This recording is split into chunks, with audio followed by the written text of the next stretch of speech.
Hey guys, it's Christian, your Vancouver Realtor, and thanks for tuning in. If you enjoy the stories and the content, give us a thumbs up or subscribe. We love having you. All right, so the topic for today's video is what makes real estate prices go up, up, up? A lot of Vancouverites, they're kind of hoping or praying for a crash, and unfortunately that hasn't happened. It's the crash that never comes. In fact, it's completely the opposite. Prices keep going up, up, up. Well, I want to help shed some light on this and say what makes them go up, up, up. So the very first thing is what I call the wave effect.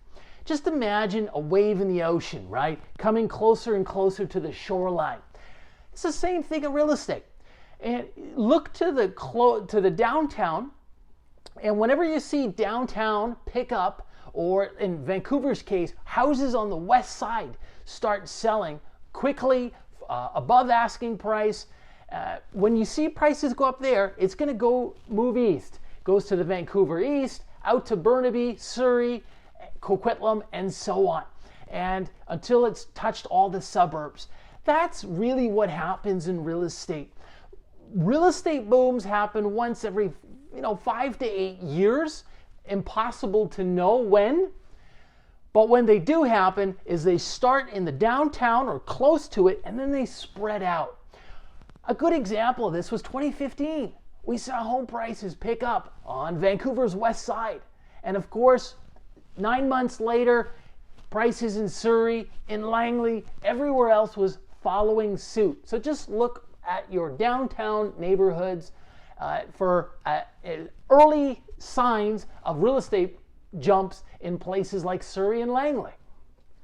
All right, the second thing is that causes prices to go up is improvements or infrastructure improvements. So this is things like a new highway, a new bridge, a new SkyTrain line. Well, a new SkyTrain line is a great example. If we look at Coquitlam or Port Moody, what do we know? Well, in the last several years, we saw a completed SkyTrain with 5-6 new stations.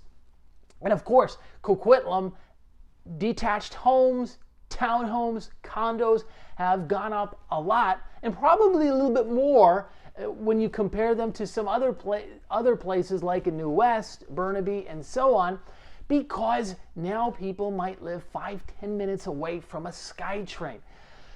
Those are the kinds of infrastructure projects that you want to look for.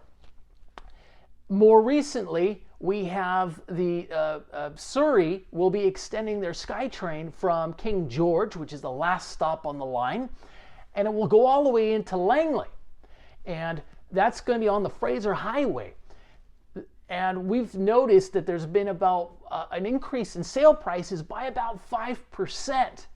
In homes closer to Fraser Highway than those that are further away. And that was from an article that was in the Vancouver Sun. So that's buyers that are anticipating that prices, SkyTrains will be close to where they're buying. So they're paying a little bit more for those homes that will be next to future SkyTrains. So things like civic improvements like that add a lot of value. Other ones might be like a new shopping center, for example. Now, one thing though, sometimes you can be a little bit too close for comfort. Nobody wants to live right next to a highway, or even have your condo facing directly onto the SkyTrain line. That's not going to be attractive. But if you're a 5-minute walk away, it's probably ideal when you're purchasing near a transit center. Third, rezoning. I call this winning the real estate lottery. When the city decides to rezone your neighborhood and your home, the lot that you own, for a higher density use, this is going to add a lot of value to your property. A great example of this, of course, is along Cambie, West 16th, right? A number of years ago, they rezoned the busy corridors for higher density, 3, 4, 5-story condos. Well, of course, so the owners who lived in those older detached homes were only happy to hear that, because now they could sell their homes for 2 times, maybe 2.5 times market value to a developer who can then build a number of homes into the air, condos, and they would obviously be making money there too. So whenever the city rezones your home, that's you've won the real estate lottery.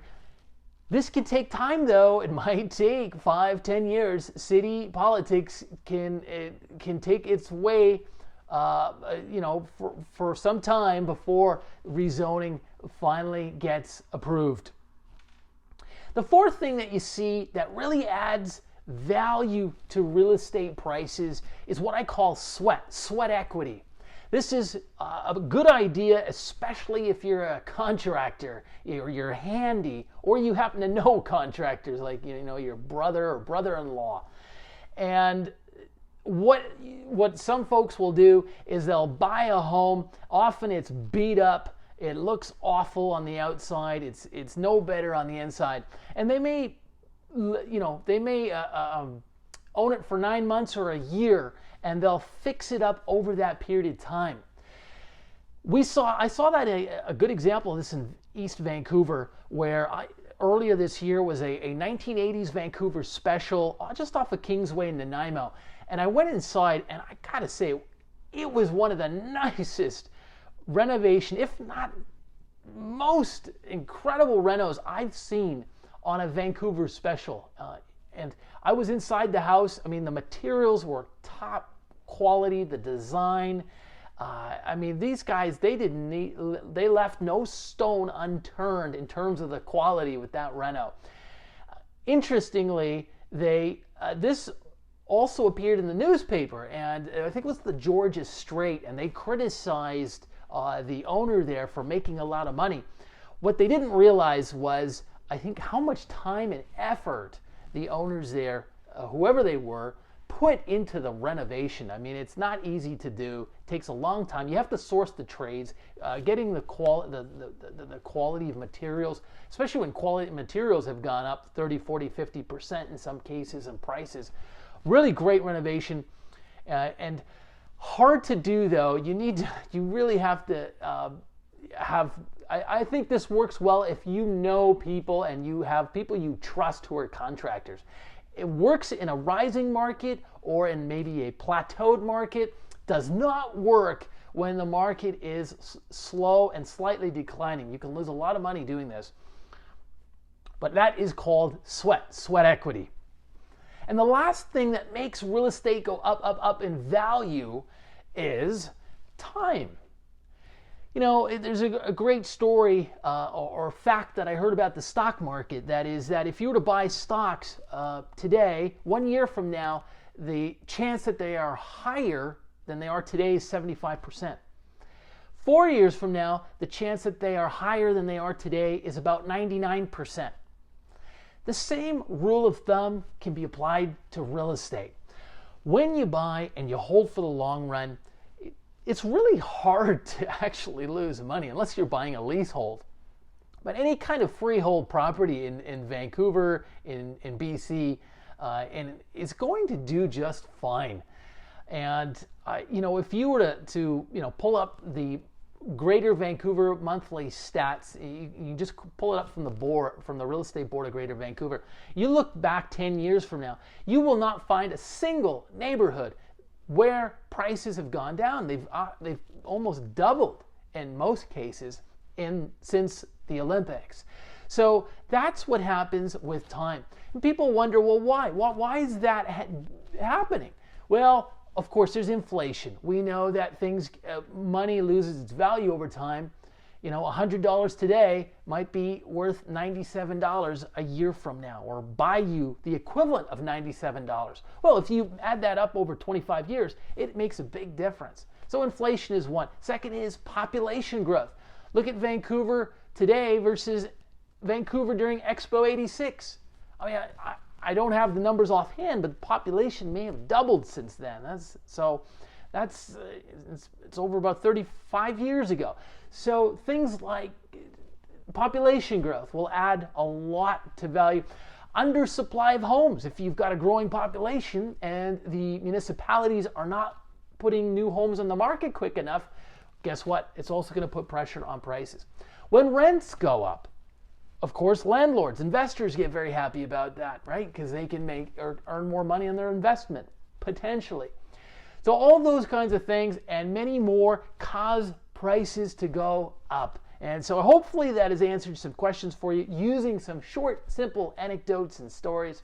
And if you enjoy the content, subscribe. We love having you. Or leave a comment or question below. And we'll see you next time.